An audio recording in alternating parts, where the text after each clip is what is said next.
Assalamualaikum warahmatullahi wabarakatuh. Kami di sini akan mempresentasikan tugas Pancasila, yaitu dengan pokok bahasa yang berjudul Bahasa Indonesia sebagai Pemersatu Bangsa dalam Sejarah dan Identitas Nasional, yang beranggotakan yaitu saya sendiri, Devi Salmawati dengan NRP 2130229. Saya Putri Agustin dengan NPM 21302011. Saya Nadia Arsina Madanti dengan NRP 21302017. Saya Mega Rahmawati A dengan NRP 213020043. Saya Aining Tias Sri Sundari dengan NRP 213020047.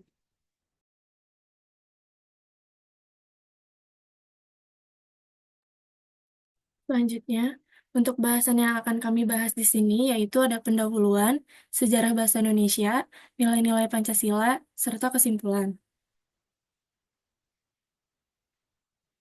Yang pertama yaitu dalam kompleksitas keanekaragaman budaya dan etnis di Indonesia, bahasa telah memegang peran sentral sebagai instrumen identitas nasional yang kuat.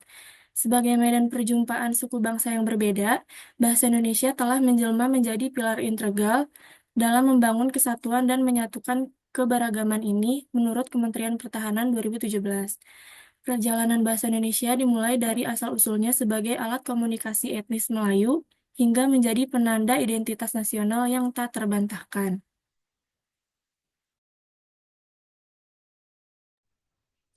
Oh ya, selanjutnya pembahasan dari perspektif linguistik analisis leksikostatistik memperkaya wawasan kita terkait kedekatan bahasa Indonesia dengan bahasa Minang, menghadiri gambaran lebih mendalam tentang struktur linguistik yang menjadi basis bahasa nasional.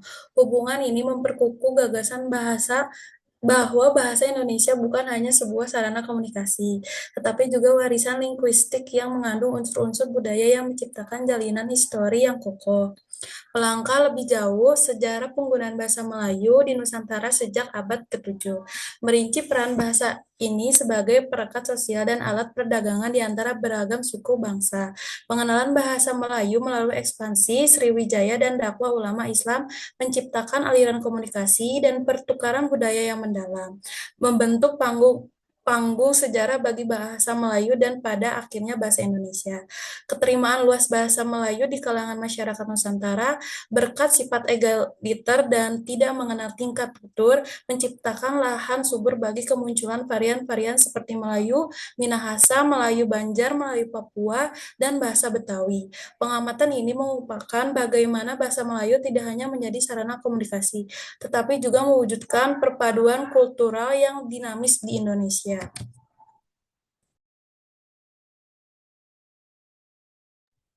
Selanjutnya ada sejarah. Yang pertama, Sumpah Pemuda. Dalam memahami jejak bahasa Indonesia sebagai pemersatu bangsa, perlu menyelami akarnya yang melekat pada bahasa Melayu Riau. Keputusan Kongres Bahasa Indonesia II tahun 1954 di Medan menegaskan bahwa bahasa Indonesia tidak hanya merupakan hasil evolusi linguistik, tetapi juga refleksi dari kebijakan yang secara khusus menghubungkan identitas nasional dengan bahasa Melayu Riau.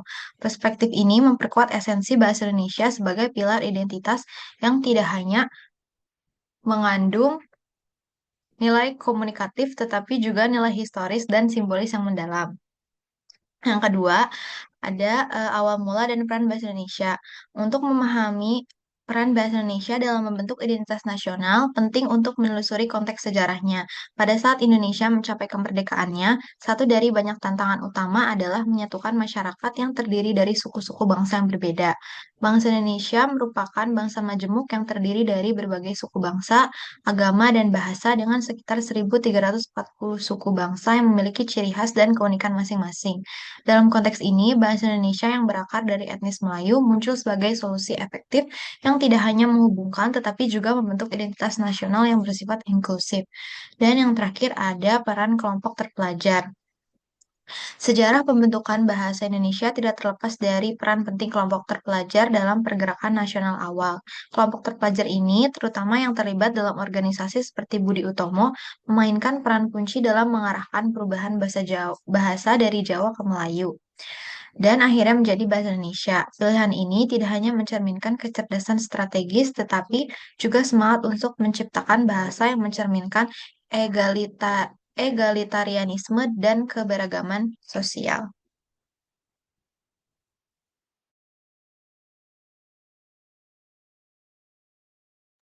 Untuk nilai-nilai Pancasila, yang pertama ada nilai keadilan sosial.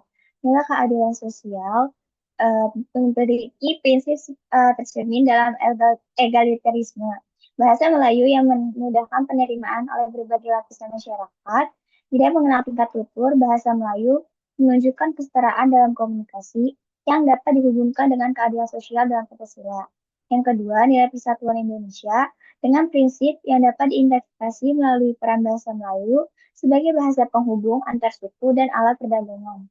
Bahasa ini berfungsi sebagai simbol perasaan persatuan di tengah keragaman suku bangsa, sejalan dengan prinsip persatuan dalam Pancasila. Yang ketiga, ada nilai ketuhanan yang Maha Esa dengan prinsip untuk penyebaran bahasa Melayu melalui dakwah ulama Islam. Bahasa ini bukan hanya sebagai medium komunikasi, tetapi juga sebagai pembawa nilai-nilai keagamaan, memberikan landasan spiritual yang meresapi keberagamaan budaya di Indonesia. Yang keempat, ada nilai kemanusiaan yang adil dan beradab dengan prinsip tercermin dalam keberagaman varian bahasa Melayu seperti Melayu Minahasa, Melayu Banjar, dan Melayu Papua. Bahasa ini memfasilitasi ekspresi budaya dan identitas lokal, menciptakan harmoni di tengah keragaman, serta sejalan dengan nilai kemanusiaan dalam Pancasila. Yang kelima, ada nilai kerakyatan yang dipimpin oleh hikmat kebijaksanaan dalam permusyawaratan perwakilan dengan prinsip tercermin dalam proses pemilihan bahasa Melayu sebagai bahasa Indonesia melalui kesepakatan dan pengakuan bersama para pemuda Indonesia yang kemudian termanifestasi dalam Sumpah Pemuda.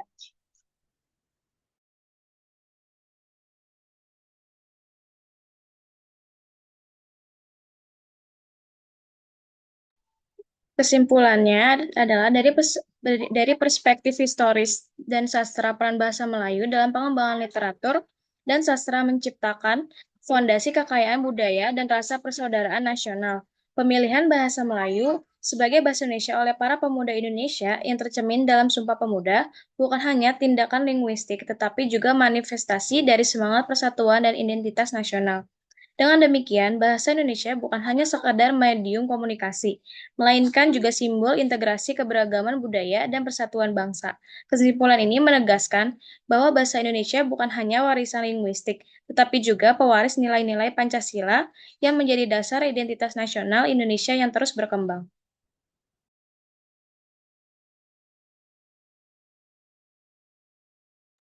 Dengan demikian, kami ucapkan terima kasih. Mohon maaf apabila banyak kekurangan.